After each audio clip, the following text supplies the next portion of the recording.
bisa menyembah Tuhan, memuji Tuhan, bersekutu dengannya. Gimana kabarnya hari ini, Bapak Ibu? Luar biasa, walaupun Mbak mudik ya. Hari pertama, hari kedua Mbak mudik katanya gitu. Terlihat banyak kursi-kursi entah pada ikutan liburan, ikutan mudik, atau lagi beres-beres rumah nih. Tapi kita yakin nanti mungkin Bapak Ibu yang belum hadir agak telat karena beberes dulu ya kan. Yuk kita bersatu dulu sebentar ya untuk masuk ke hadirat Tuhan. Nyatakan ucapan syukurmu saat pagi hari ini. Katakan terima kasih Tuhan, Kau sungguh baik, Kau sangat amat baik dalam hidupku.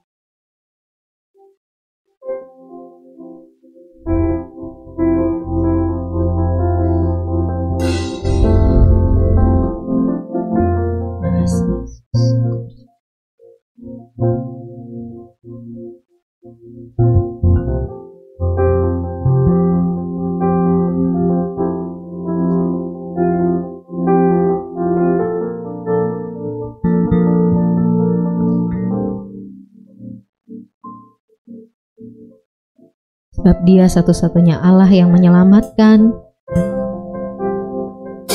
Dia satu-satunya Allah yang layak disembah dan dimuliakan. Mari saat pagi hari ini yang sudah siap, kita mau naikkan pujian ini. Kita mau nyatakan inilah hidup kita. Kita mau serahkan ke dalam tangan-Nya.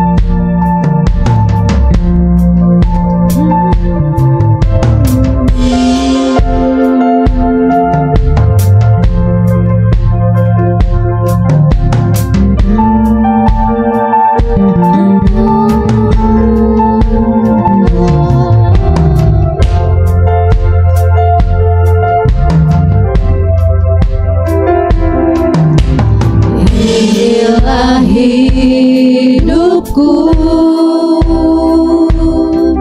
ku serahkan kepadamu. Inilah hatiku, ku berikan bagimu. Ku tahu Tuhan rancanganmu yang terbaik bagiku. Kami tahu Tuhan, ku tahu Tuhan pengorbananmu yang mulia bagiku.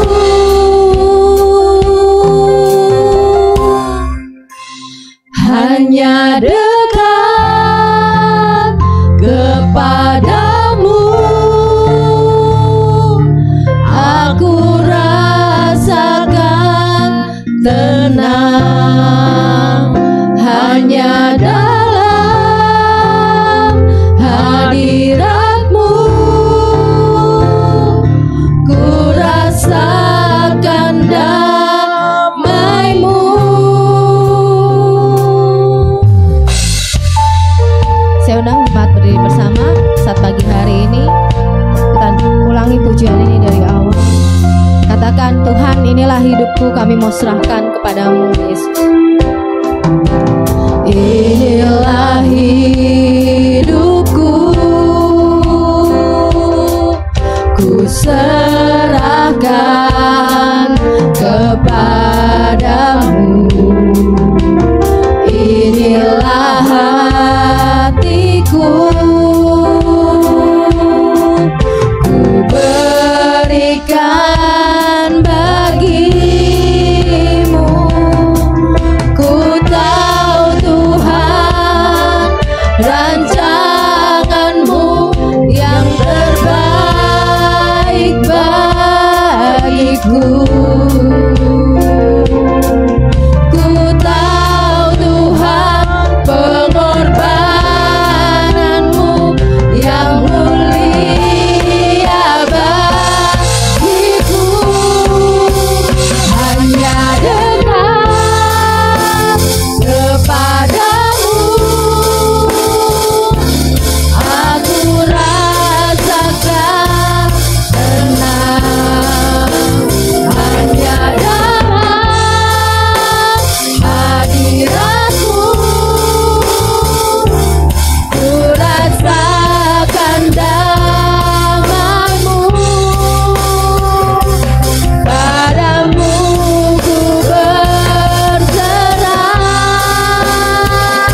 saja yang mulia, layak disembah, layak terima pujian.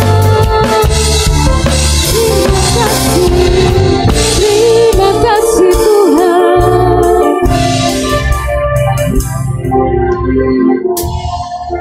Ya benar, terima kasih Tuhan. Terima kasih Yesus, Engkaulah satu-satunya Allah penyelamatku. Terima kasih Tuhan bahwa Engkau yang selalu menuntun langkahku. Terima kasih ya Bapa, Engkau yang membaringkan aku di padang yang berumput hijau. Terima kasih Tuhan, gadamu dan tongkatmu itulah yang menuntun langkahku. Terima kasih Bapa untuk pagi yang indah yang Tuhan berikan. Terima kasih untuk sukacita yang Tuhan berikan. Terima kasih untuk kesehatan yang Tuhan berikan. Terima kasih. Terima kasih, tak henti-hentinya kami naikkan ucapan syukur kami di hadapan-Mu. Sebab dengan apa kami bisa membalas segala kebaikan-Mu selain dengan pujian dan penyembahan kami. Terima kasih ya Bapa, biar Engkau yang bekerja beracara dari awal hingga akhirnya ibadah kami. Kami persilakan hanya Roh Kudus-Mu saja yang menuntun ibadah ini. Bila ada kuasa-kuasa jahat yang mengganggu ibadah kami mau hancurkan patahkan di dalam nama Yesus. Biar hanya Roh-Mu saja Tuhan yang bekerja saat pagi hari ini. Terima kasih ya Tuhan, hanya dalam satu nama Tuhan Yesus Kristus Allah dan Juru Selamat kami.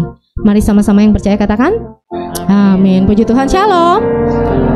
Ya, sekarang kasih tos yuk. Minimal 5 orang keluar dari kursi nggak apa-apa.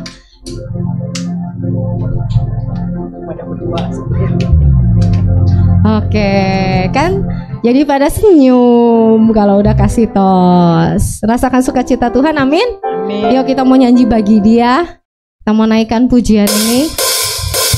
Angkatlah suaramu, angkatlah hatimu untuk memuji Tuhan kita.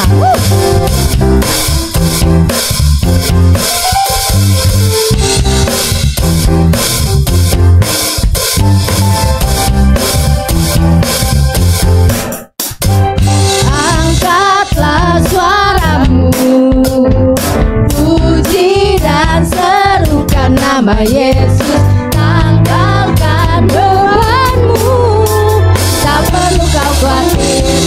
Bisa gerakan kaki kita, gerakan kakimu, menarilah dan bertepuk tangan, bersukacitalah.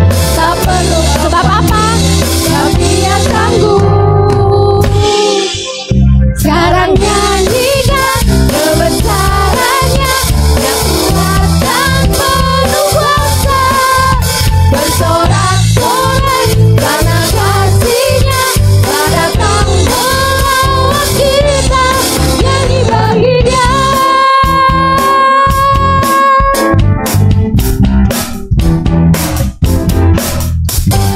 Angkatlah suaramu, puji dan serukan nama Yesus. Tanggalkan bebanmu, tak perlu kau khawatir, sebab Dia sanggup. Gerakan kakimu, menarilah dan bertepuk tangan, bersukacitalah. Tak perlu kau khawatir, sebab Dia sanggup. Sekarang nyanyikan kebesarannya, yang kuat dan penuh kuasa, bersorak-sorai karena kasih-Nya telah datang melawan kita. Sekarang nyanyikan kebesarannya, yang kuat dan penuh kuasa, bersorak-sorai karena kasih-Nya telah datang melawan kita. Nyanyi bagi Dia.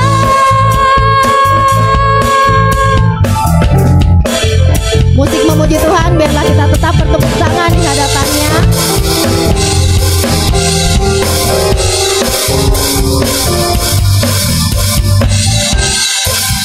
Sekarang nyanyikan kebesarannya, Dia kuat dan penuh kuasa, bersorak-sorai karena kasih-Nya telah datang melawan kita. Sekarang nyanyikan kebesarannya,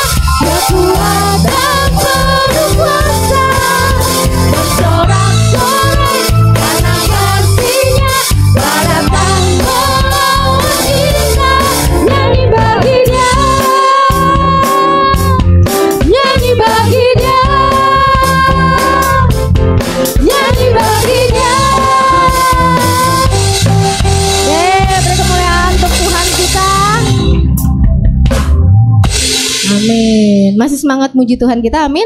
Amin. Puji Tuhan. Yuk, kita mau sambung pujian kita mau katakan sebab Tuhan Dia baik. Mari kita naikkan pujian ini dengan semangat, dengan penuh sukacita di hadapannya.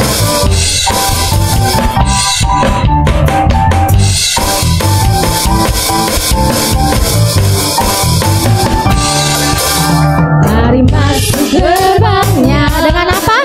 Dengan hati bersyukur, halamannya dengan pujian, penuhi baitnya dengan nyanyian syukur, hadiratnya penuh sukacita.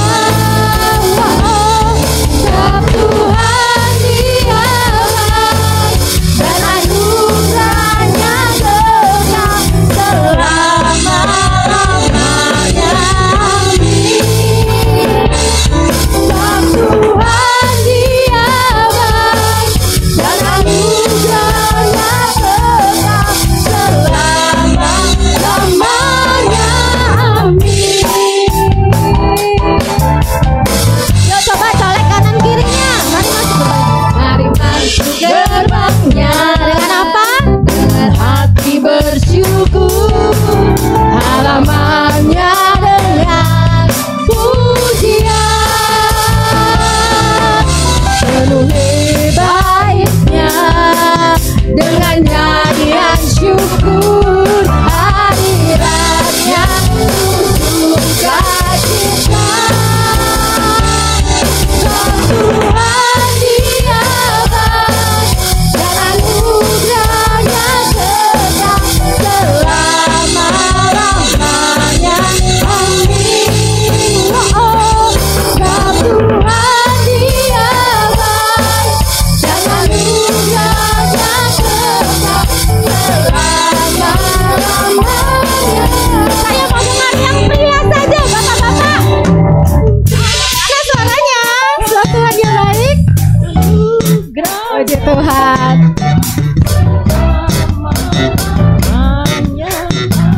Yo, yang perempuan jangan mau kalah. Sebab Tuhan Dia baik. Amin. Dan anugerahnya kekal selama-lamanya. Amin. Sama-sama ya. Sebab Dia baik. Sebab Tuhan Dia baik dan anugerahnya kekal selama-lamanya. Amin.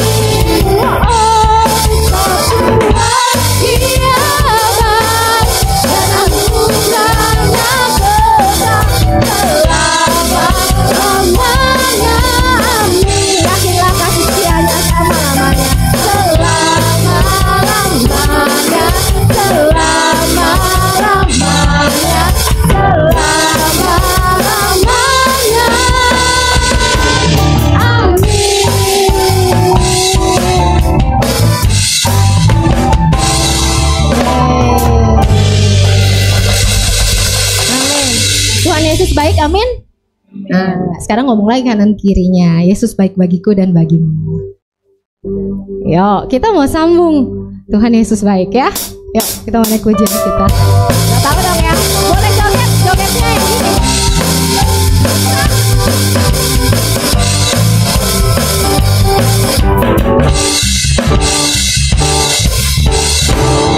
Tiada berkesudahan kasih setiamu Tuhan, selalu baru rahmat-Mu bagiku.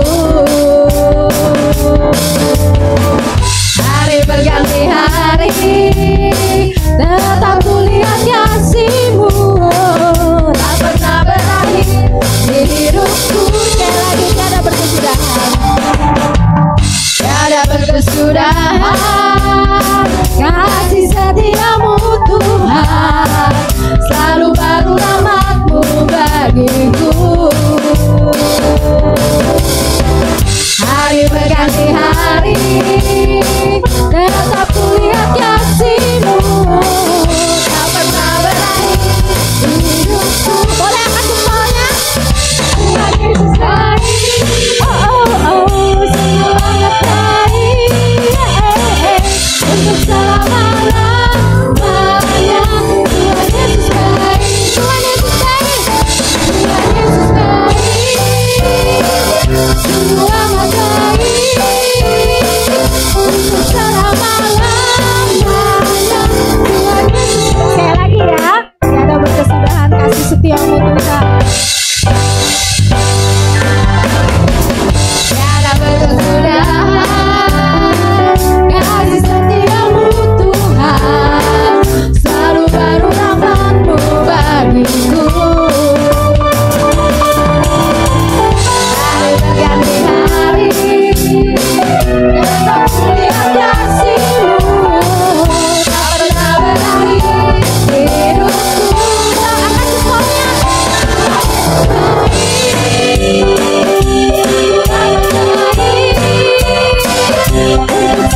untuk Tuhan kita. Oke, lama tuh Bapak Ibu latihannya biar kompak. Yuk, silakan duduk. Puji Tuhan. Ya, setelah semangat dan sukacita kita memuji Tuhan, sekarang tiba saatnya kita mau mendengarkan firman-Nya yang akan disampaikan oleh hamba-Nya pagi hari ini. Yuk kita mau tenangin hati kita ya.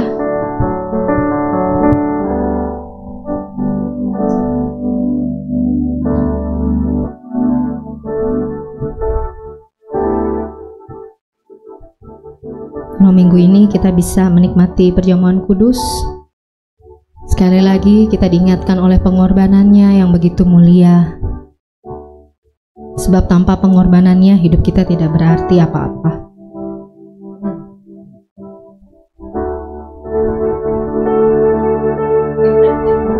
Terima kasih Tuhan. Mari kita menaikkan pujian ini. Kita simak setiap lirik dari pujian ini.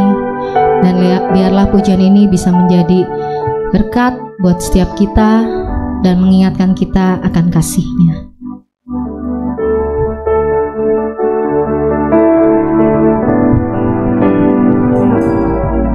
Yesus, apa arti hidupku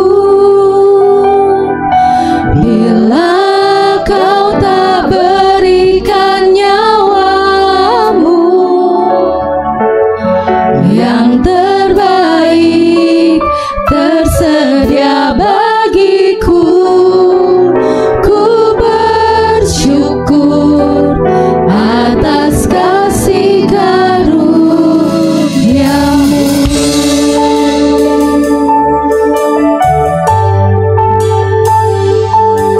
Terima kasih Tuhan untuk salib-Mu.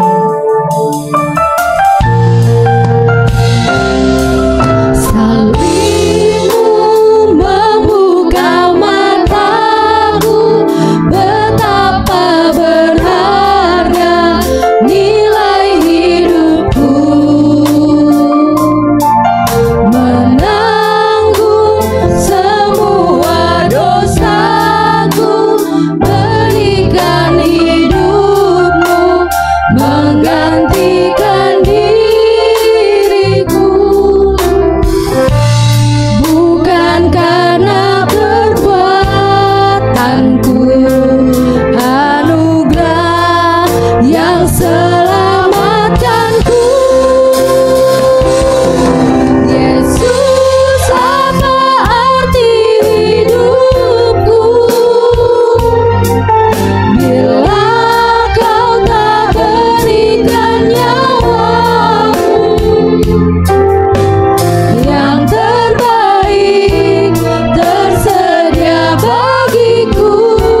kami mengucap syukur dan berterima kasih kepadamu ya Bapa,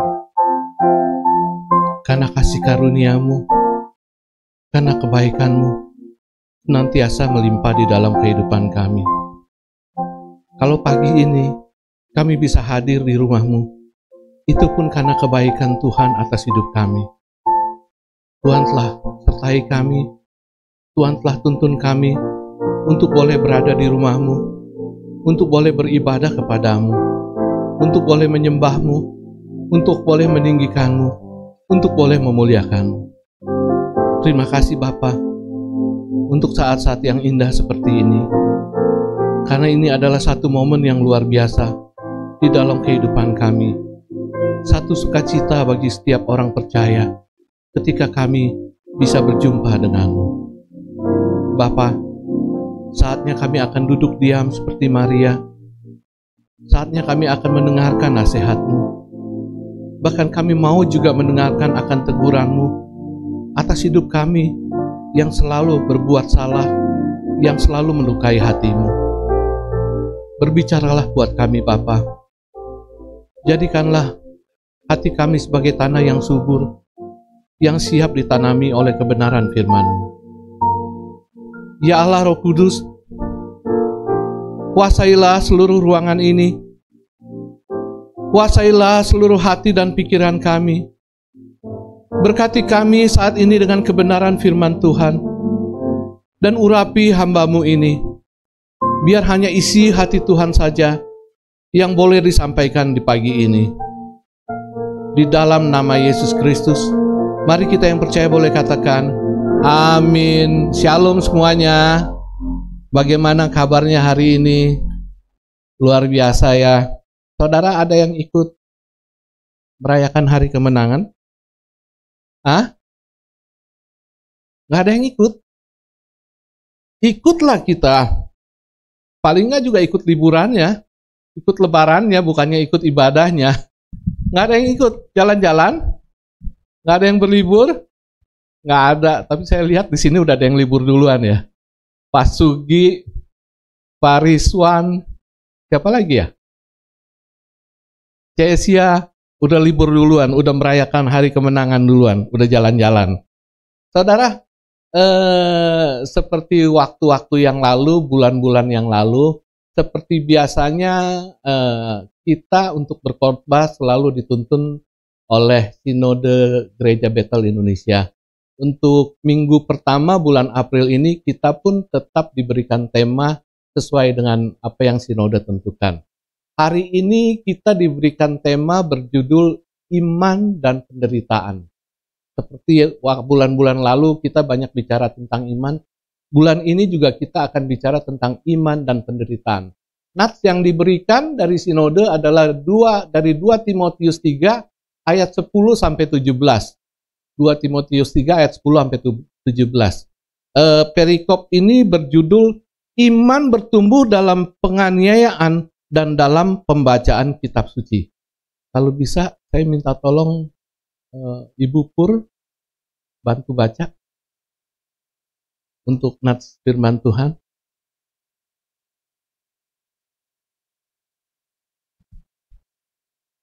Di layar juga ada. Silakan nanti kita semua bisa simak. Iman bertumbuh dalam penganiayaan dan dalam pembacaan kitab suci. Tetapi engkau telah mengikuti ajaranku, cara hidupku, pendirianku, imanku, kesabaranku, kasihku, dan ketekunanku. Engkau telah ikut menderita penganiayaan dan sengsara seperti yang telah kuderita di Antiokhia dan di Ikonium dan di Listra. Semua penganiayaan itu kuderita dan Tuhan telah melepaskanku daripadanya.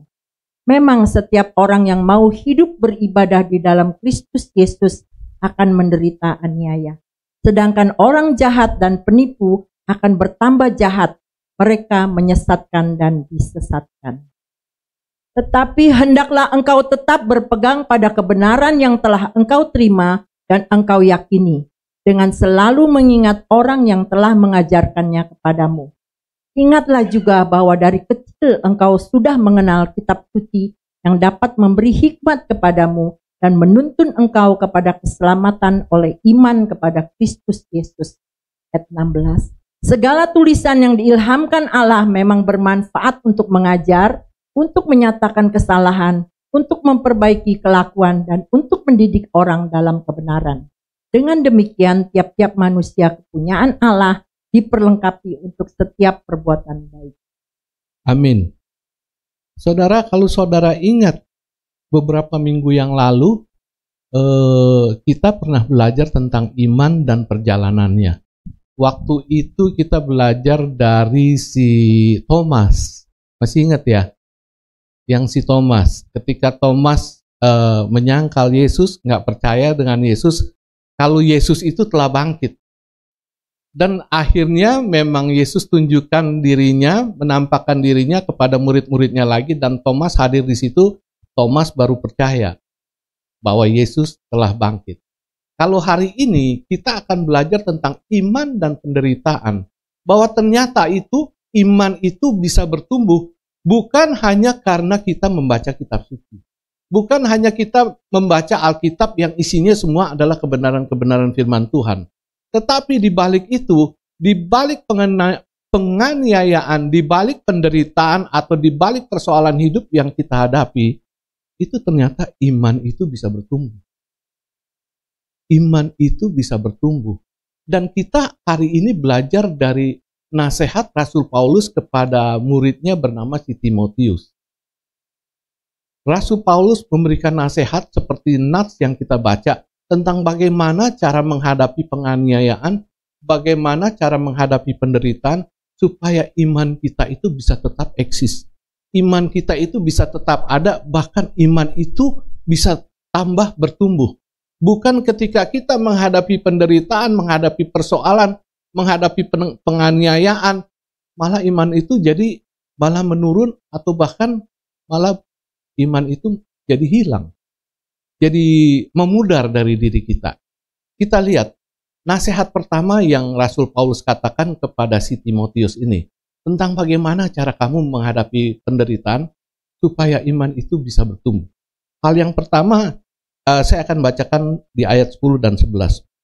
Tetapi engkau telah mengikuti ajaranku, cara hidupku, pendirianku, imanku, kesabaranku, kasihku, dan ketekunanku. Engkau telah ikut menderita penganiayaan dan sengsara seperti yang telah kuderita di Antiokhia, di Ikonium, dan di Listra. Semua penganiayaan itu kuderita, dan Tuhan telah melepaskan aku daripadanya. Kita garis bawahi, kita tekankan, dan Tuhan telah melepaskan aku daripadanya. Di sini saya mau simpulkan, saya mau katakan bahwa sebagai manusia, sebagai orang percaya, kita harus tetap yakin bahwa Tuhan selalu mampu melepaskan kita. Kita harus yakin dan percaya bahwa Tuhan itu pasti selalu sanggup. Sanggup apa? Sanggup melepaskan kita dari setiap persoalan, penganiayaan, penderitaan, atau kesesakan apapun yang kita alami.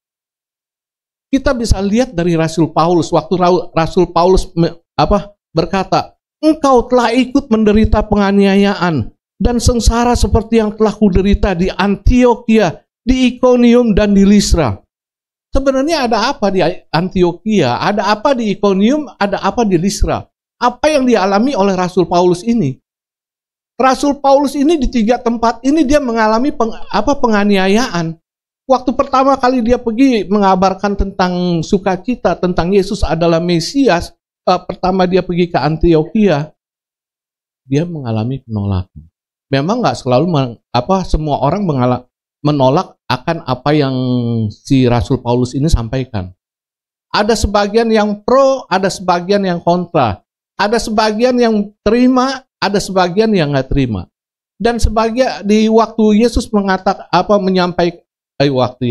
waktu Rasul Paulus menyampaikan tentang Yesus adalah Mesias di Antiokhia, di sini nih tempat pertama kali orang Kristen timbul. Pengikut-pengikut Kristus pertama kali dikatakan itu orang Kristen. Pengikut Kristus pertama kali ada di Antiokhia, dikatakan di Antiokhia. Waktu Rasul Paulus ada di Antiokhia, saya kisahkan sedikit aja tentang Antiokhia, Iconium, atau Listra ini. Waktu di Antiokhia, itu sempat terjadi perselisihan pendapat tentang orang yang bersunat. Apakah orang yang mengikut Yesus yang di luar orang Yahudi harus bersunat? Itu terdapat perbedaan-perbedaan. Dan perbedaan-perbedaan ini itu menimbulkan pro dan kontra. Ada orang yang kontra sama pengajaran Rasul Paulus. Ada orang yang pro, ada orang yang bisa terima. Oh, ini ajaran yang benar, ada. Tapi orang yang kontra ini, orang yang nggak bisa terima ini, akhirnya mereka usik menganiaya Rasul Paulus. Mereka menganiaya Rasul Paulus. Untungnya waktu di Antiokhia ini, penganiayaan itu nggak terlalu berat. Tuhan turun tangan dan melepaskan si Rasul Paulus ini dari penderitaan, dari penganiayaan yang ada. Setelah dia dari Antiokhia, dia terlepas dari penganiayaan itu, Rasul Paulus pergi ke Iconium. Sampai di Iconium tetap aja sama. Apa yang terjadi di Antiokhia sama terjadi di Iconium juga. Ada pro dan kontra, ada orang yang bisa terima, ada yang enggak. Bahkan di Iconium ini itu digrecokin. Orang-orang yang dari Antiokhia ini dia sengaja pergi ke Iconium. Dia pergi ke Iconium tujuannya apa? Dia menghasut sama orang-orang yang kontra, sama orang-orang yang nggak bisa terima ajaran itu. Akhirnya hasut punya hasut, sekali lagi Rasul Paulus dianiaya. Di Iconium Rasul Paulus pun dianiaya. Pengertian dianiaya, yaitu seperti kita, ya diusir lah, mungkin dipukul lah, ditimpuk sama batu lah, diseret keluar kota. Nah, selesai dari Iconium ini, Rasul Paulus pergi lagi ke kota Listra. Di Listra ini kejadiannya lebih hebat lagi. Di Listra ini sempat Rasul Paulus ini bikin gempar di sana. Bikin gemparnya karena apa? Waktu Rasul Paulus sampai di Listra, Rasul Paulus sempat menyembuhkan orang sakit lumpuh. Di depan orang banyak, waktu Rasul Paulus sembuhkan orang yang sakit lumpuh bisa berjalan, gempar. Penduduk kota Listra gempar. Waduh, ini ada dewa nih, dewa hebat nih, dewa orang Yunani turun ke bumi katanya. Rasul Paulus itu dibilang dewa tas. Ngerti maksudnya dewa tas? Dewa Hermes. Itu kan tas mereknya Hermes yang paling terkenal. Dewa Hermes, disebutnya Dewa Hermes. Rasul Paulus, lalu Rasul Paulus pergi berdua sama Barnabas. Si Barnabas ini dikatakan, wah ini yang Barnabas, Dewa Zeus. Jadi mereka disembah di sana. Bahkan mereka mau diberikan korban bakaran segala macam, ingin disembah. Ya tentu aja Rasul Paulus sama Barnabas menolak ini semua. Waktu Rasul Paulus dan Barnabas menolak ini semua, ini orang-orang yang tadinya menganiaya Rasul Paulus, orang Antiokhia, orang Iconium, dia nyusul pergi ke Listra. Waktu dia nyusul pergi ke Listra, dia hasut lagi orang yang kontra, orang yang nggak bisa terima akan ajaran Rasul Paulus ini. Wah, nggak bener begini. Dulu waktu di Antiokhia kita udah aniaya dia, udah usir dia. Iya, waktu di Iconium juga begitu. Akhirnya orang yang ada di Listra itu kemakan omongan sama penghasut-penghasut ini. Kejadiannya sekali lagi, waktu di Listra itu benar-benar Rasul Paulus dianiaya benar-benar parah. Sampai kalau saudara baca di Alkitab, dikatakan mereka mengira Rasul Paulus telah mati. Ya halo. Gak apa-apa, lupa di silent. Sampai di Alkitab dikira, mereka mengira Rasul Paulus telah mati. Kita bisa kira-kira ya, waktu dikatakan di Alkitab, mereka mengira Rasul Paulus sudah mati. Kalau dikirain udah mati, berarti Rasul Paulus udah diem aja pasti. Saudara bisa bayangin nggak sih kalau orang dianiaya itu seperti apa? Hah? Pernah ngelihat nggak? Kalau di jalanan lagi ribut, orang bawa setir mobil, umpamanya nyerempet Gojek atau Grab, terus dikeroyok. Seperti itu. Mungkin digebukin, mungkin ditimpukin batu, sampai dikira udah mati. Berarti udah Rasul Paulus udah diem aja kan? Benar nggak? Paling nggak saat itu mungkin Rasul Paulus pingsan. Tapi mereka bilang, udah mati. Coba kalau saat itu mereka tahu Rasul Paulus cuma pingsan, bukannya udah mati, pasti dianiaya sampai mati. Di situ makanya Rasul Paulus katakan, berkali-kali aku telah ditolong Tuhan, telah dilepaskan Tuhan. Di sini saya pikir, saya baca, saya pikir, orang berbuat baik bisa dianiaya. Saya lihat banyak di Alkitab juga cerita tentang orang yang hidupnya baik, hidupnya benar, itu yang dianiaya. Ingat kisah sama Ayub? Ayub itu pertama kali di dalam Alkitab dikatakan, ia orang yang paling saleh, orang yang hidup jujur, yang takut sama Tuhan. Kekayaan si Ayub itu melimpah-limpah, kita tahu. Bahkan Ayub saking takut sama Tuhan, dia hormat sama Tuhan. Tiap kali anaknya kalau buat pesta itu malam-malam, besoknya pagi-pagi dia buat korban bakaran, korban penghapusan dosa. Dia minta maaf takut anaknya waktu malam lagi pesta itu bikin dosa. Itu yang Ayub lakukan. Gimana dia nggak deket sama Tuhan. Tapi kita tahu setelah itu Ayub mengalami penderitaan, tetap mengalami aniaya. Kita udah tahu semua apa yang terjadi. Tapi, ini yang ingin saya tekankan. Endingnya, Ayub tetap melewati masalah. Karena Tuhan sanggup memulihkan. Di sini, saya berpikir, menjadi anak-anak Tuhan, menjadi pengikut Kristus, itu nggak berarti menjamin diri kita lepas dari apa yang namanya penderitaan, apa yang namanya penganiayaan oleh dunia. Ingat saudara, saudara dan saya, sekalipun kita baik, kita jadi anak kuai-kuai di hadapan Tuhan, kita hidup benar di hadapan Tuhan, itu nggak menjamin kita bisa terlepas dari masalah. Dan memang setiap manusia yang namanya masih hidup di dunia ini pasti pernah punya masalah. Ada di sini yang nggak pernah punya masalah? Nggak ada ya. Kalau ada yang nggak pernah punya masalah juga, itu masalah dia namanya. Setiap manusia itu pasti punya masalah. Termasuk anak-anak Tuhan. Tapi beruntungnya sebagai anak-anak Tuhan, kalau kita tetap percaya sama Tuhan, Tuhan pasti sanggup melepaskan kita dari masalah. Dari persoalan itu, dari penderitaan itu, dari kesesakan. Ini janji Tuhan. Ini Tuhan kalau janji seperti ini, dan Tuhan pasti akan genapi. Sebagaimana apa yang terjadi pada Rasul Paulus. Orang kalau dianiaya pada saat dulu, itu dianiayanya bukan kayak kita, main cuman pukul-pukulan di jalanan, digebukin aja. Tapi ditimpuk sama batu. Tapi Tuhan selalu bisa tolong Rasul Paulus berkali-kali. Ayub yang hancur sampai begitu, yang bukan cuman harta yang hilang sampai dia sakit, sampai ngegaruk aja pakai apa? Beling. Bisa bayangin, gatal garuk pakai beling kayak apa? Udah nggak tahu badannya kayak apa. Sanggup Tuhan pulihkan. Demikian juga hidup saudara. Apapun masalah kita, apapun persoalan kita, kita harus yakin, harus percaya bahwa Tuhan sanggup melepaskan kita. Saudara, sekali waktu saya ada khotbah di salah satu persekutuan doa perkantoran. Waktu itu saya lagi bicara tentang mengucap syukur dalam segala hal, lagi menyampaikan khotbah itu.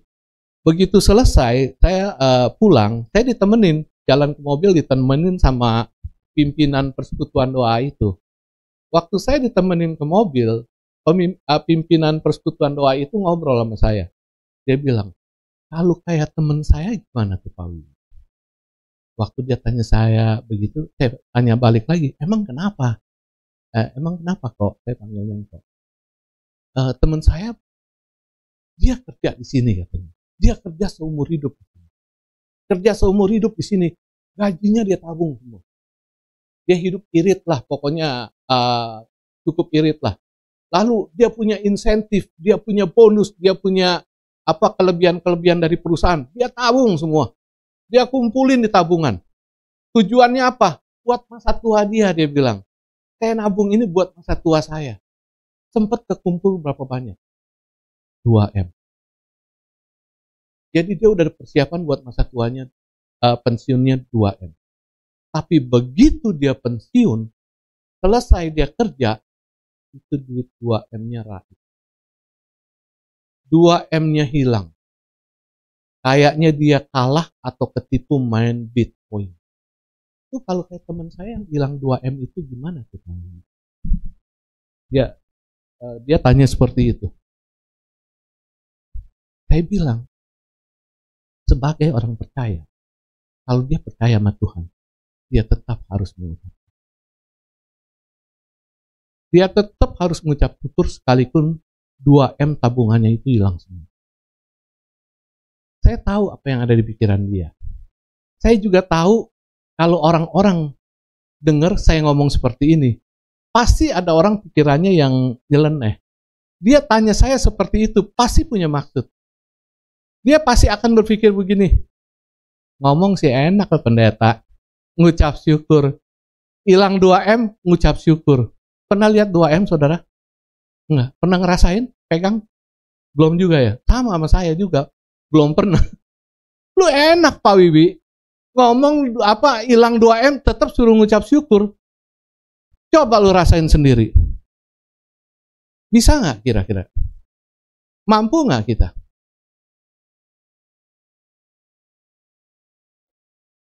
Saya ditanya seperti itu. Kalau saya katakan tetap mengucap syukur. Bukan masalah bisa atau nggak bisa. Bukan masalah mampu atau nggak mampu mengucap syukur. Tapi masalah kita mau patuh apa enggak.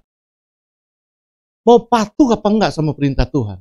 Kalau Tuhan katakan mengucap syukur dalam segala hal, kita harus patuh. Kita harus patuh, ngikut. Kita harus taat. Sekalipun kita mengucap syukurnya dengan hati yang berdarah-darah, dengan air mata yang nggak berhenti-berhenti. Tinggal masalahnya kita mau patuh apa enggak. Mungkin dia berpikir, lu belum pernah kehilangan 2M. Belum pernah ngerasain sakit seperti itu. Saya nggak mau jelasin sama dia, bukan 2M saya pernah hilang.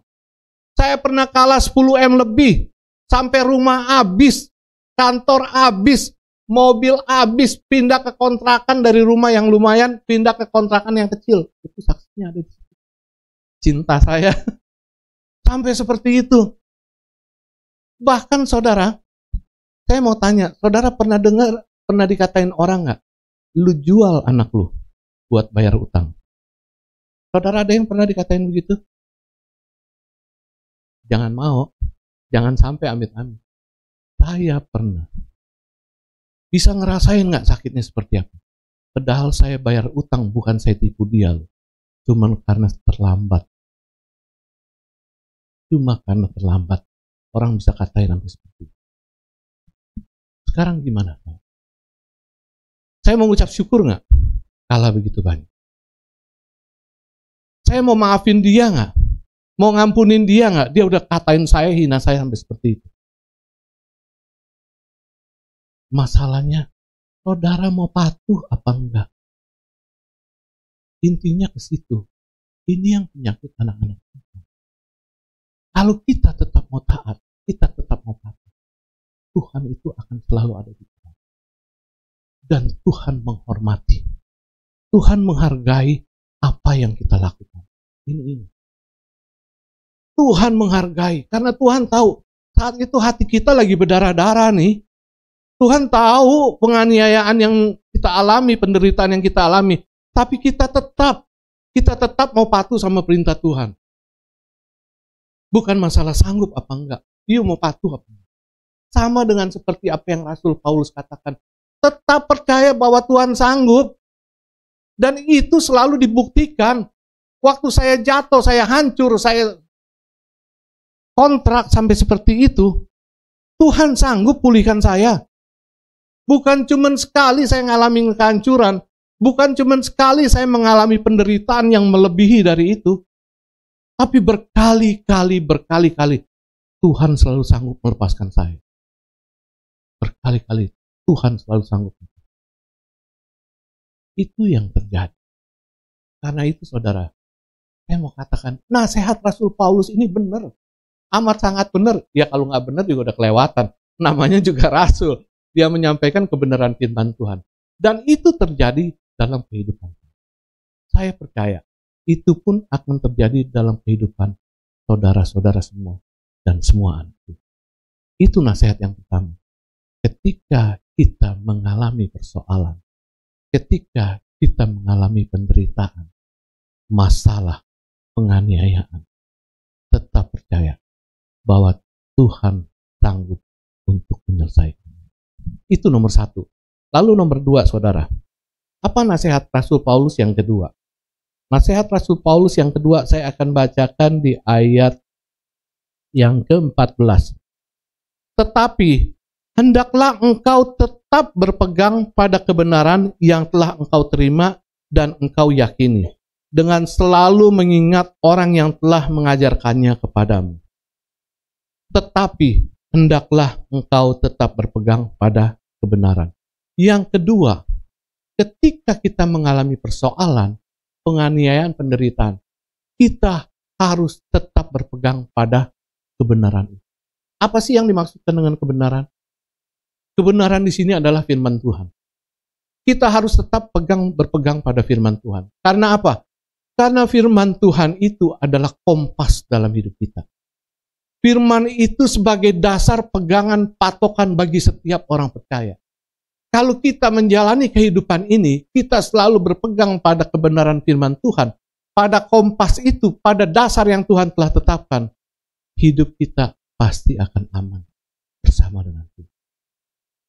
Ini yang terjadi. Istilahnya dulu Pak Gembala saya masih ingat. Back to Bible. Kalau saudara ngalamin persoalan, ngalamin hal apapun, dan saudara ingin buat keputusan, ingin melakukan sesuatu untuk menyelesaikannya, ingat, back to Bible. Kembali ke Tuhan. Apakah yang kita lakukan ini oke apa enggak menurut Alkitab? Oke atau enggak menurut firman Tuhan? Ini yang harus kita lakukan. Kebanyakan manusia biasanya itu enggak sabaran. Benar enggak? Tiap manusia kalau ngadepin masalah persoalan, biasanya nggak sabaran kan? Pengen buru-buru beres kan? Iya nggak? Nggak usah jauh-jauh sampai begitu dah. Kalau kita ketemu masalah di jalanan, terabas lampu merah di stopin oleh polisi, yang saudara mau lakuin apa? Biasanya. Hah? Mau tilang atau mau damai? Iya nggak? Saudara mau nggak diproses sampai selesai tilang, sampai pengadilan? Mau nggak? Biasanya sih enggak. Pengen langkah cepat. Dari sini nggak usah susah-susah. Pengen cara pintas. Dan biasanya cara pintas itu suka bertentangan dengan firman. Ingat. Cara pintas yang kita lakukan ketika menghadapi persoalan masalah biasanya suka bertentangan dengan Tuhan. Apalagi kalau cara pintas kita ngadepin masalah, ngadepin persoalan, kita lagi bokek, nggak punya duit, kepengen buru-buru dapat duit, buru-buru kaya. Biasanya orang akan cari cara jalan pintas, cari orang pinter. Saya ingat kok, saya pernah nganterin saudara sepupu saya pergi ke daerah Kuningan, ketemu seorang orang pinter, katanya sih orang pinter yang bisa bantu orang supaya bisa cepat banyak duit. Tapi saya lihat dia hidupnya susah juga sih. Sampai dia nggak cari dia kayain dulu gitu ya. Kalau mau cari soal banyak duit, cari orang pinter yang kaya gitu. Jadi udah ngebuktiin. Dia bilang apa? Nah, ini kelenengan. Ini kelenengan kuda lumping. Kamu pasangnya di ujungnya. di ujung tempat kamu usaha ya. Biasanya kalau ada kelenengan itu, ada kuda lumping, orang-orang pada datang ngumpul, nonton, pasti rame. Ya insya Allah, kamu pasang kelenengan ini, nanti toko kamu bisa. Cara pintas yang dia lakukan itu pergi ke orang.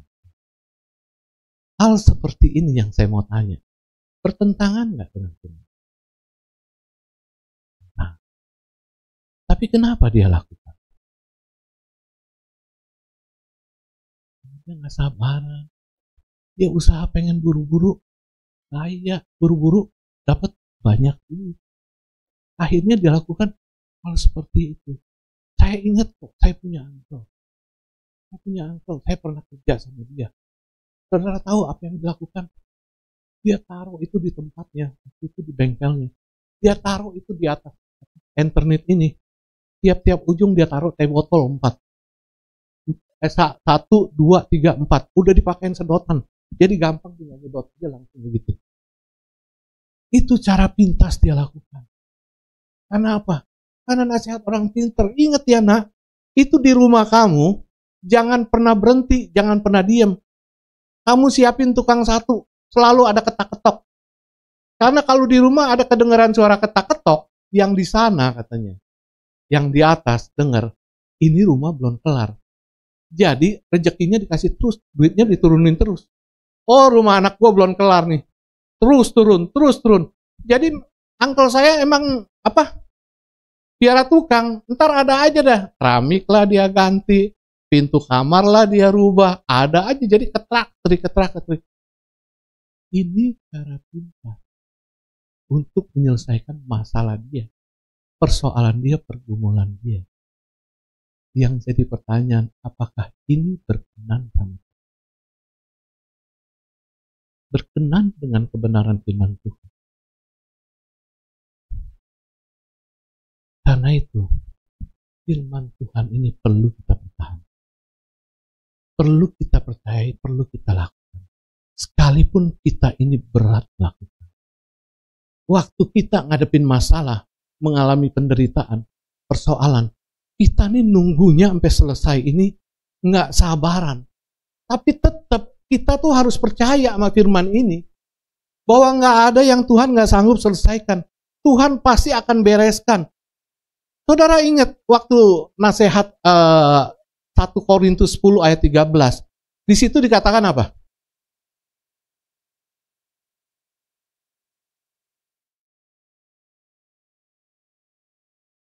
Bab Allah setia dan ia tidak akan membiarkan kita dicobai melampaui kekuatan kita. Dan waktu kita dicobai, dia akan memberikan jalan keluar. Intinya masalah, persoalan, penderitaan, penganiayaan, apapun yang kita hadapin, nggak pernah lewat dari kekuatan kita. Dan waktu kita dicobai itu, Tuhan itu turut bekerja. Tuhan akan berikan jalan keluar. Tuhan campur tangan dan Tuhan akan menyelesaikan itu semua. Jadi nggak perlu pakai orang pinter, nggak perlu pakai cara pintar. Ini yang Tuhan mau. Kalau kita bisa berpegang sama kebenaran firman Tuhan, itu akan Tuhan tepati janji. Kita pasti akan dilepaskan dari penderitaan itu. Dan iman kita bisa tetap bertumbuh bersama. Ada amin saudara? Amin. Lalu yang ketiga, yang terakhir. Yang terakhir saya baca di ayat 16 dan 17. Segala tulisan yang diilhamkan maksudnya segala firman Tuhan, memang bermanfaat untuk mengajar.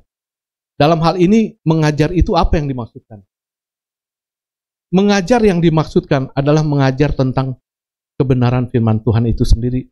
Mengajar kita bisa mengenal Tuhan lebih lagi. Mengajar kita untuk bisa tahu apa yang Tuhan inginkan. Mengajar kepada kita tentang apa yang Tuhan mau, apa yang Tuhan gak mau. Lalu untuk menyatakan kesalahan dan untuk memperbaikinya. Jadi kita tahu, waktu kita baca firman Tuhan ini, kita melihat firman Tuhan, kita tahu kita salahnya di mana, kita nggak benernya di mana, kita melanggar firman Tuhannya di mana. Kita taunya dari mana? Dari baca Alkitab ini. Dan untuk menyatakan kesalahan dan memperbaiki kelakuan. Dan untuk mendidik orang dalam kebenaran. Kita bisa bertumbuh iman kita dengan membaca Alkitab. Dengan membaca Alkitab ini, Tuhan akan mengajarkan banyak hal buat kita. Kalau kita punya kesalahan, Tuhan koreksi kita. Saya pernah cerita sama Pak Andreas nih yang hadir di sini. Ini lagi terapi saya pakai terapi magnet. Saya cerita, Andre, waktu saya di-touch sama Tuhan, itu yang pertama kali Tuhan lakukan. Tuhan buka semua kesalahan saya di masa lalu. Enggak ada satu pun yang diumpetin, yang Tuhan katakan. Dan Tuhan tunjukin, ini salah lu, ini salah lu, ini enggak seperti ini. Semua. Dan apa yang Tuhan buka, Tuhan tunjukkan kepada saya, itu buat saya menangis. Buat saya tahu, saya ini udah melenceng jauh. Segala kesalahan yang tersembunyi, Tuhan kasih tahu. Dan itu semua melanggar kebenaran firman Tuhan. Itu yang Tuhan ajarkan. Jadi kebenaran, kalau kita baca kitab suci, kita baca Alkitab itu, Tuhan itu mendidik kita.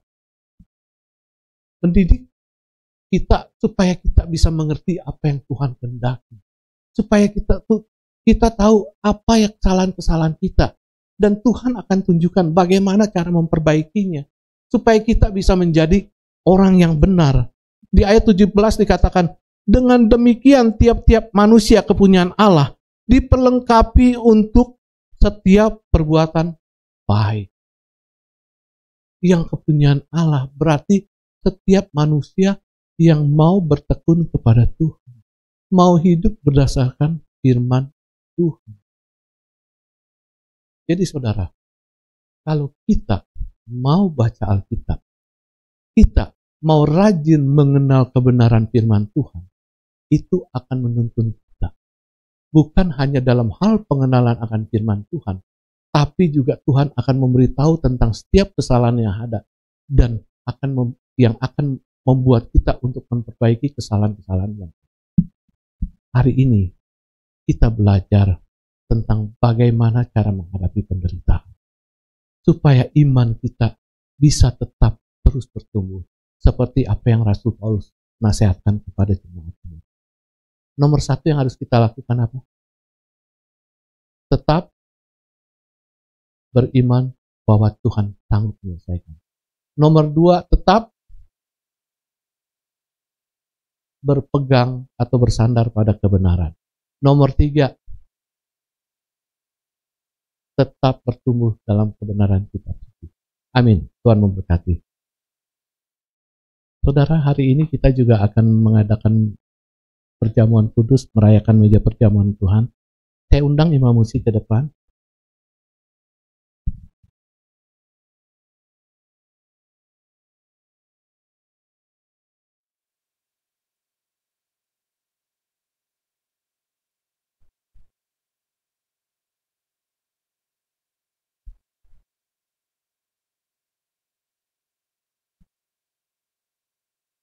Kita akan naikkan pujian sebentar.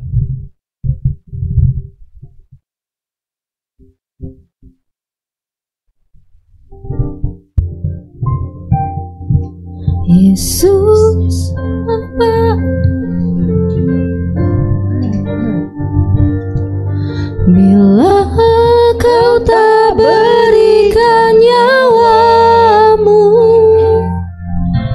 yang terbaik tersedia bagiku, ku bersyukur atas kasih karuniamu.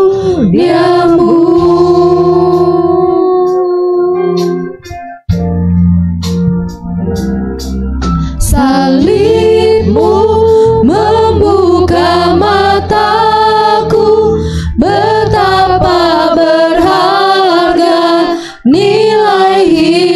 Ku menanggung semua dosaku, berikan hidupmu menggantikan diriku. Bukan karena perbuatanku, anugerah yang selamatkanku. Yesus, apa arti hidupku bila Kau tak berikan nyawamu yang terbaik tersedia bagiku. Ku bersyukur atas kasih karunia-Mu. Sungguh kami mengucap syukur dan terima kasih kepadamu Bapa. Kalau di siang hari ini Tuhan telah menasihatkan kami, bahkan Tuhan telah menegur kami atas sikap hidup kami ketika kami menghadapi penderitaan, menghadapi penganiayaan dari dunia ini. Tuhan mengingatkan kami, tetap percaya bahwa aku sanggup melepaskan engkau dari segala penganiayaan apapun yang ada dalam dirimu. Tetap bersandar pada kebenaran firman, karena kebenaran firmanku itu udah lebih dari cukup buatmu. Dan kau harus tetap bertumbuh di dalam membaca kebenaran firman, karena itu semua telah cukup bagimu. Cukup. Engkau tak perlu mencari jalan pintas. Engkau tidak perlu melakukan hal ini dan hal itu. Engkau tidak perlu melakukan hal yang menyimpang dari kebenaran firman-Ku. Cukup percaya kepadaku, cukup percaya kepada janji firman-Ku. Tuhan, terima kasih buat nasihat-Mu di pagi hari ini yang boleh kami dengar. Biarlah semua nasihat-Mu ini boleh tertanam dalam loh hati kami yang paling dalam. Karena kami tahu hidup ini penuh dengan segala kesulitan, penuh dengan masalah, penuh dengan persoalan. Dan biarlah nasihat firman-Mu ini akan kami pegang, akan kami bawa terus di dalam menghadapi penganiayaan dunia ini. Dan sebentar Bapa, bila kami akan merayakan meja perjamuan kudus Tuhan, bila kami akan makan sehidangan denganmu, persiapkanlah diri kami semua. Persiapkanlah kami semua. Biar kami boleh kembali mengingat akan karya pengorbanan Yesus di atas kayu salib. Biar kami semua boleh terus teringat akan kasih Tuhan yang luar biasa, akan tubuh-Mu yang terkoyak, akan darah-Mu yang tercurah, yang Kau berikan bagi kami umat-Mu yang berdosa ini. Sekali lagi Tuhan, sekali lagi ya Bapa, kami hanya bisa mengucapkan terima kasih. Terima kasih buat kebaikan-Mu. Terima kasih buat semuanya. Terima kasih.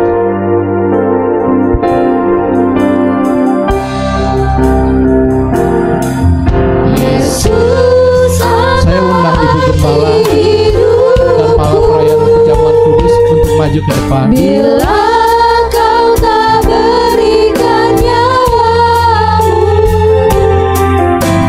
yang terbaik tersedia bagiku. Ku bersyukur atas kasih karunia-Mu.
Tuhan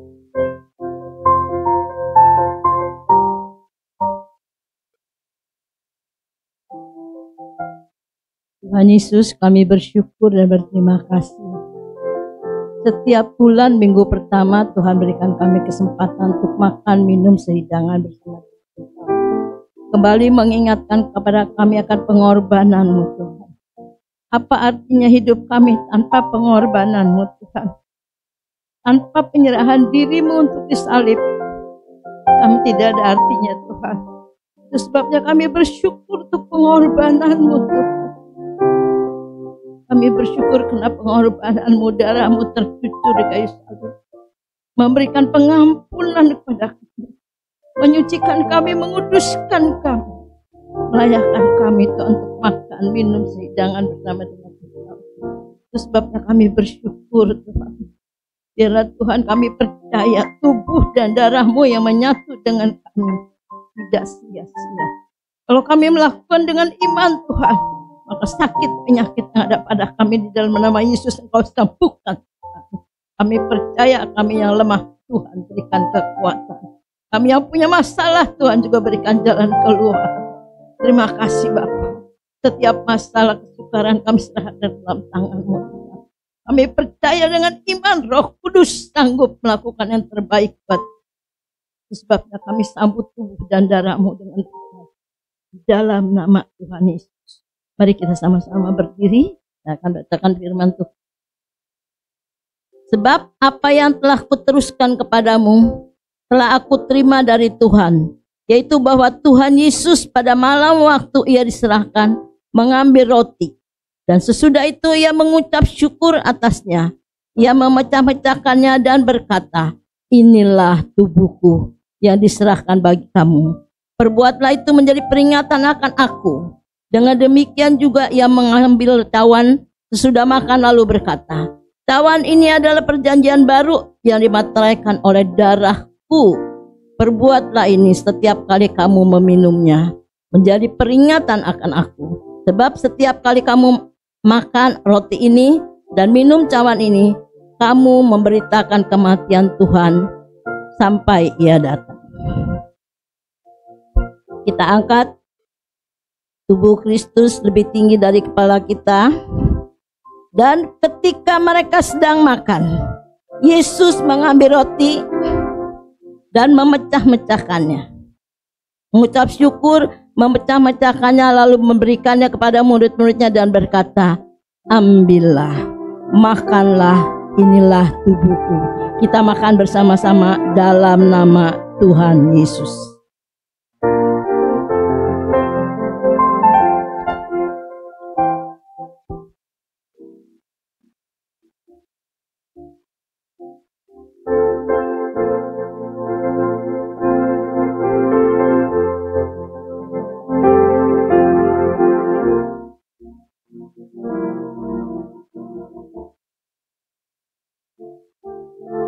Kita angkat darah Kristus lebih tinggi dari kepala kita. Sesudah itu ia mengambil cawan, mengucap syukur lalu memberikannya kepada mereka dan berkata, minumlah kamu semua dari cawan ini, sebab inilah darahku, darah perjanjian yang ditumpahkan bagi banyak orang untuk pengampunan dosa. Dalam nama Yesus.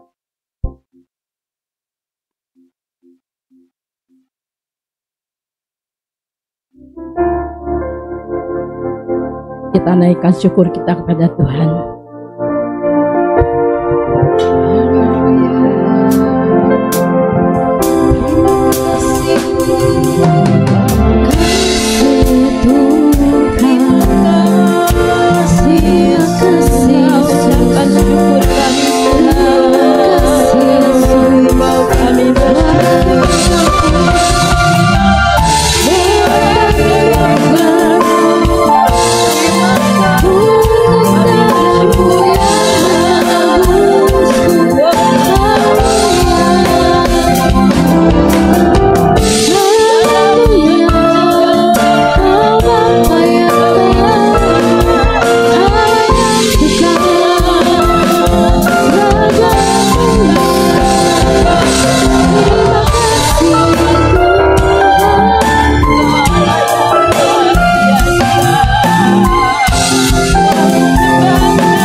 Tuhan Yesus.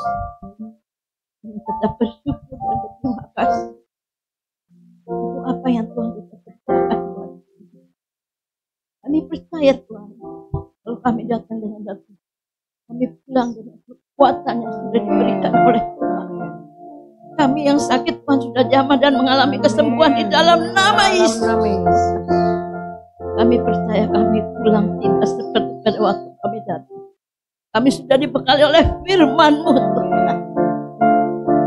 Firman-Mu masuk ke dalam hati kami.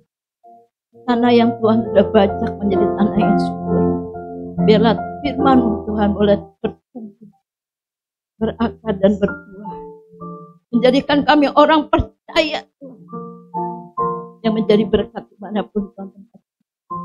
Terima kasih, Tuhan, untuk kasih setia-Mu yang tidak pernah berubah. Baik dulu, sekarang, sampai selama-lamanya. Ajar kami menerima dan mengucapkan syukur kepada Tuhan. Terima kasih. Dalam nama Tuhan Yesus, kami bersyukur dan berterima kasih. Haleluya. Amin. Jemaat dipersilakan duduk. Seperti biasa, dalam minggu pertama kita diberi kesempatan untuk mengembalikan persepuluhan. Sebabnya bagi yang ingin mengembalikan perpuluhan, mari saya undang kita sama-sama berdiri, kita angkat amplop dan saya nanti akan berdiri.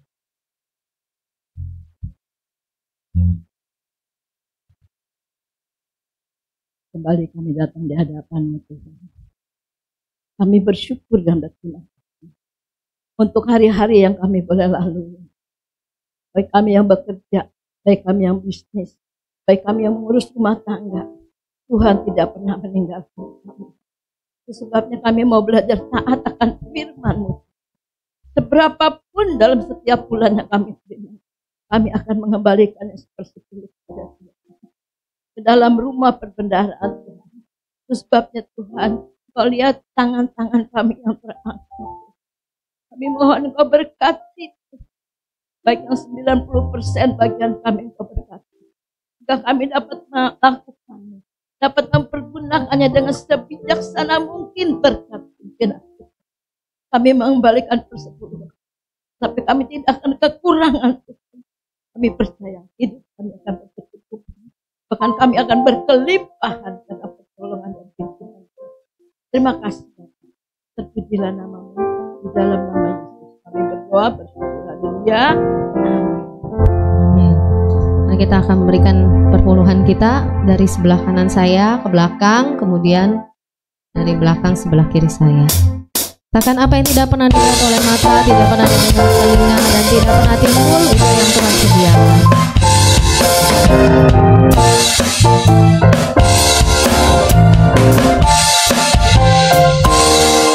Apa yang tak pernah dilihat mata, yang tak pernah didengar telinga,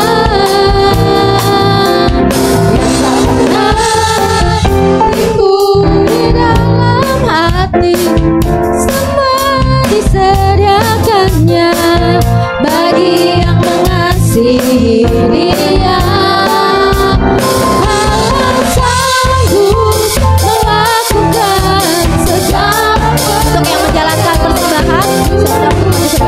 Dan selamanya kuasanya tidak berubah. Allah sanggup melakukan segala perkara, dulu, sekarang, dan selamanya kuasanya tak berubah.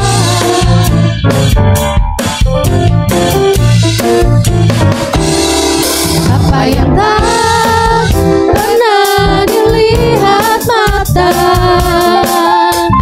dan tak pernah didengar telinga, yang tak pernah timbul di dalam hati, semua disediakannya bagi yang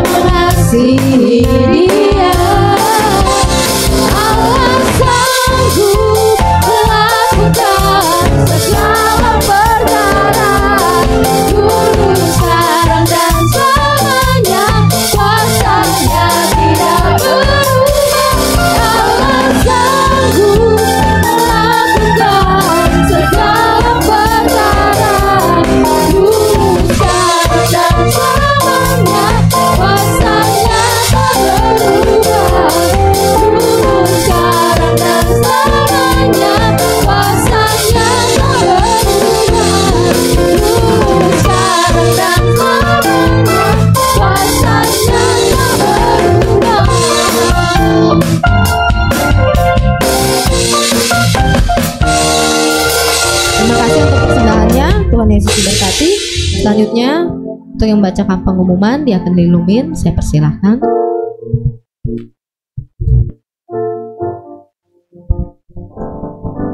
Shalom. Terberkati dengan firman Tuhan. Amin. Apakah ada yang baru pertama kali hadir pada pagi ini? Semua jemaat yang setia ya. Mari sejenak kita akan mengikuti pengumuman seminggu ke depan. Keluarga besar GBI Aberta mengucapkan terima kasih kepada PDM Wiwi Karta Elia yang telah menyampaikan firman Tuhan dalam kebaktian umum hari ini. Tuhan Yesus memberkati pasangan hidup saya. Terima kasih juga kepada seluruh pelayan yang telah setia melayani dalam kebaktian umum hari ini. Tuhan Yesus memberkati dengan berkat yang khusus. Untuk kebaktian kaum wanita Aberta Selasa 9 April 2024 ditiadakan karena libur Lebaran ya. Dimulai kembali Selasa minggu depannya 16 April 2024 pukul 10 pagi. Jadi untuk kaum wanita hari Selasa ini tidak ada kebaktian.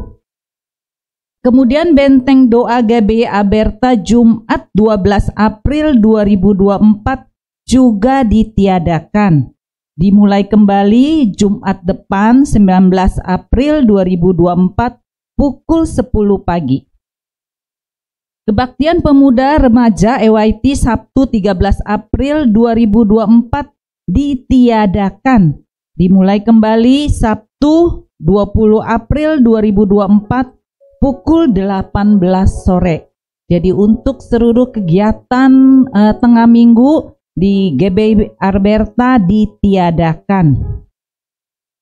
Seluruh jemaat diundang untuk kembali hadir dalam kebaktian umum minggu depan 14 April 2024 pukul 8 pagi.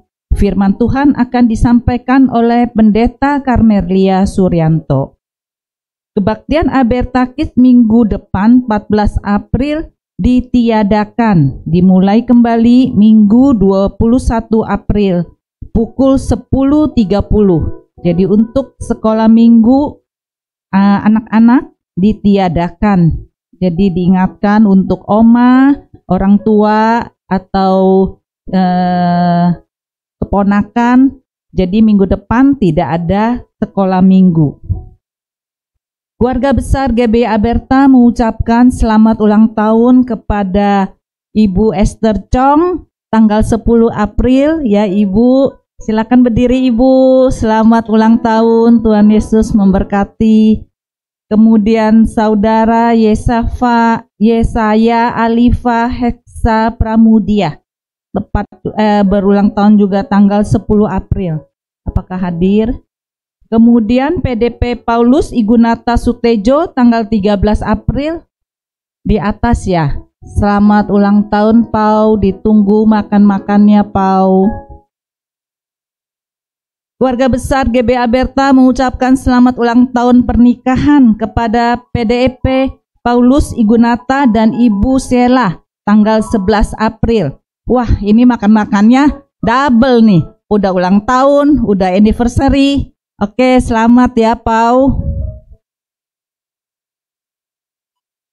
Untuk dana diakonia, seluruh jemaat diajak untuk berpartisipasi dalam dana diakonia, baik sebagai donatur rutin atau temporer. Dana diakonia ini akan digunakan untuk membantu jemaat-jemaat intern serta kunjungan ke pihak lain yang membutuhkan. Jemaat dapat memberikan persembahan dengan amplop atau transfer atau QRIS. Informasi bisa hubungi Diaken Livi. Dan ada pengumuman tambahan, Diaken Livi sedang berlibur. Mungkin 3 minggu tidak akan hadir di gereja kita. Jadi yang ingin donasi dapat diberikan kepada saya untuk sementara. Terima kasih kepada donatur diakonia Diaken Puryantini untuk bulan Maret 100.000, Ibu Li Hongnyo bulan Maret 1 juta rupiah, Diaken Syanti Devi untuk bulan Maret Rp500.000. Total sementara berjumlah Rp4.800.000. Terima kasih untuk persembahannya. Jemaat yang tergerak mendukung acara Kongko dulu melalui makanan-makanan atau minuman atau dana dapat menghubungi saya. Mari tetap dukung gereja kita melalui persembahan perpuluhan yang bisa dilakukan melalui kantong kolekte, kantong perpuluhan, transfer ke rekening BCA, scan QRIS yang ditempelkan di kursi-kursi ruang ibadah, atau amplop persembahan yang telah disediakan. Jangan lupa juga kita tetap satukan hati berdoa bagi gereja kita dan bangsa negara kita setiap malam jam 21. Dimanapun kita berada, mari kita luangkan waktu sejenak untuk berdoa agar pemulihan terjadi bagi gereja dan NKRI. Tetap mengikuti kegiatan-kegiatan gereja kita melalui warta digital yang dikirimkan di WA Group GBI Aberta. Apakah ada pengumuman tambahan, Ibu? Kita akan mengakhiri ibadah raya kita ini. Saya undang seluruh jemaat untuk berdiri. Untuk doa berkat nanti akan disampaikan oleh Ibu Gembala.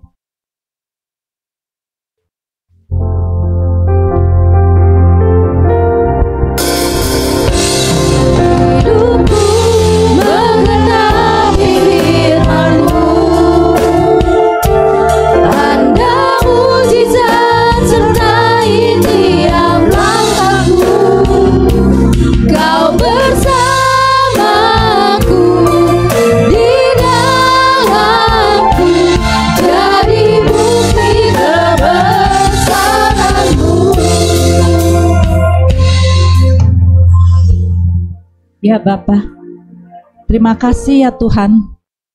Apapun keadaan kami hari ini ya Tuhan, kami masih diberi kesempatan untuk datang di rumah-Mu yang kudus.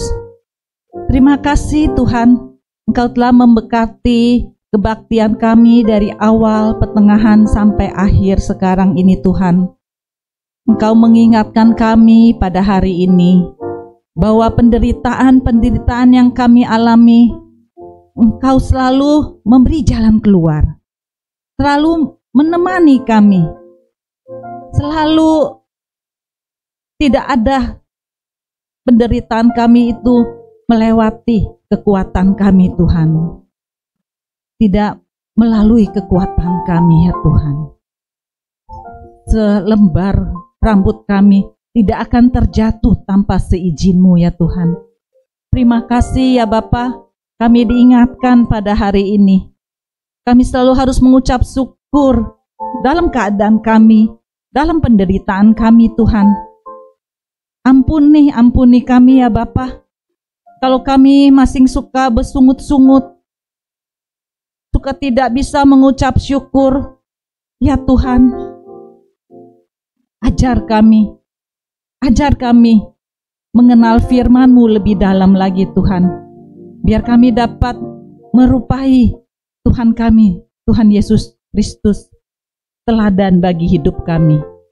Ya Bapa, terima kasih Engkau telah memberkati hamba-Mu PDM Wiwi Karta ya Tuhan. Engkau tambahkan hikmat yang daripada-Mu ya Tuhan. Engkau memberikan ginjal yang baru untuk beliau Tuhan. Dalam nama Tuhan Yesus, dalam nama Tuhan Yesus, tidak ada yang mustahil bagi Engkau ya Tuhan. Tidak ada yang mustahil bagi Engkau. Terima kasih ya Tuhan. Dimanapun beliau Engkau utus, biar nama Engkau yang dipermuliakan. Terima kasih Bapa. Bapa, kami juga berdoa untuk Ibu Gembala kami. Ya pada tanggal 5 April, telah berulang tahun, selama 75 tahun ya Bapa. Engkau menemani Ibu Gembala kami. Engkau memberkati Ibu Gembala kami. Baik kesehatan, baik sukacita. Terima kasih ya Tuhan. Engkau memberikan seorang Ibu Gembala yang baik kepada kami. Engkau memberkati kedua anaknya, kedua mantunya, dan 4 orang cucunya Tuhan. Engkau tambahkan hikmat marifat yang daripada Engkau. Dimanapun Ibu Gembala kami, Engkau selalu menemani ya Tuhan, memberikan damai, sukacita yang daripadamu. Terima kasih ya Tuhan. Kami juga berdoa untuk yang berulang tahun, Jemaat Aberta Tuhan, untuk Ibu Esther Chong, untuk Saudara Yesafa dan PDP Paulus Tuhan. Engkau tambahkan 1 lagi umur, 1 tahun lagi. Engkau memberkati mereka semua Tuhan, untuk kesehatan, panjang umur, ekonomi semuanya Tuhan. Apa yang mereka cita-citakan, Engkau yang akan memberkati. Terima kasih Bapak, terima kasih. Kami berdoa juga untuk seluruh jemaat Aberta Tuhan. Kami telah menerima berkat yang daripada Engkau ya Tuhan. Kami yang datang dengan permasalahan pengumulan kami akan pulang dengan sorak-sorai ya Bapa. Ya Bapa, Engkau juga memberkati saudara-saudara kami yang tidak hadir pada hari ini. Mereka ada di luar kota, sedang pulang kampung Tuhan. Engkau memberkati seperti Engkau memberkati kami di sini. Terima kasih ya Bapa. Kami berdoa juga untuk bangsa negara kami ya Tuhan. Engkau memberkati presiden, wakil presiden, dan segala jajaran menteri. Engkau berikan roh yang takut kepada Engkau ya Tuhan, biar mereka dapat memimpin bangsa ini. Engkau dapat memimpin negara ini dengan adil ya Tuhan, dengan tidak kepentingan kelompok mereka masing-masing Tuhan. Ajar mereka memerintah dengan bijaksana ya Bapa. Terima kasih ya Tuhan. Ya Bapa, sebentar kami akan berpisah satu dengan yang lain. Engkau hantarkan kami di tempat tujuan kami masing-masing tanpa kurang satu apapun. Terima kasih ya Bapa. Dalam nama Tuhan Yesus kami sudah berdoa dan mengucap syukur. Kekasih Kristus yang diberkati Tuhan, pulanglah dan terimalah berkat Tuhan. Turunlah kiranya atas saudara-saudara semua kasih karunia dan damai sejahtera dari Allah Bapa, pengampunan dan kasih sayang dari Tuhan Yesus Kristus, penghiburan, penyertaan, bahkan pimpinannya di dalam kuasa Roh Kudus memimpin kita sekalian. Mulai saat ini sampai Maranatha, Yesus datang yang kedua kali. Di dalam nama Tuhan Yesus kami sudah berdoa dan bersyukur. Haleluya. Sama-sama katakan amin.